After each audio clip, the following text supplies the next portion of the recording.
ಕನ್ನಡ ಸ್ವಾತಂತ್ರ್ಯ ದಿನ ಪ್ರಬಂಧ. ಪರಿಚಯ. ಸ್ವಾತಂತ್ರ್ಯ ನಮ್ಮ ಜೀವನದ ಅತಿ ಅಮೂಲ್ಯ ಹಕ್ಕು. ಅದು ಕೇವಲ ರಾಜಕೀಯ ಮುಕ್ತಿಯಲ್ಲ, ಆದರೆ ಸ್ವಾಭಿಮಾನ, ಆತ್ಮಗೌರವ ಮತ್ತು ಮಾನವೀಯತೆಯ ಸಂಕೇತವಾಗಿದೆ.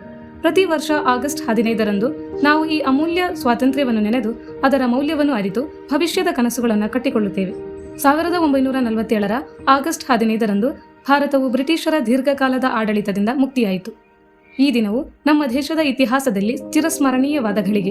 ಸಾವಿರಾರು ಹೋರಾಟಗಾರರು ತಮ್ಮ ಜೀವನವನ್ನು ಬಲಿ ನೀಡಿ ನಮಗೆ ಸ್ವಾತಂತ್ರ್ಯವನ್ನು ತಂದುಕೊಟ್ಟರು.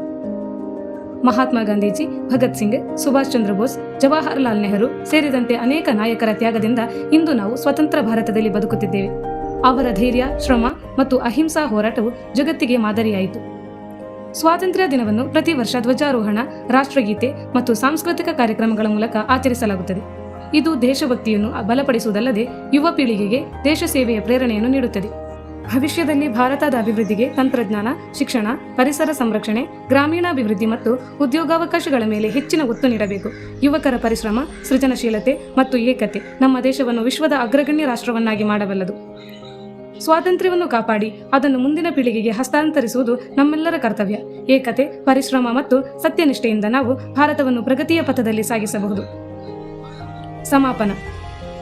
ಸ್ವಾತಂತ್ರ್ಯ ದಿನವು ಕೇವಲ ಹಬ್ಬವಲ್ಲ, ಅದು ಜವಾಬ್ದಾರಿಯ ನೆನಪು.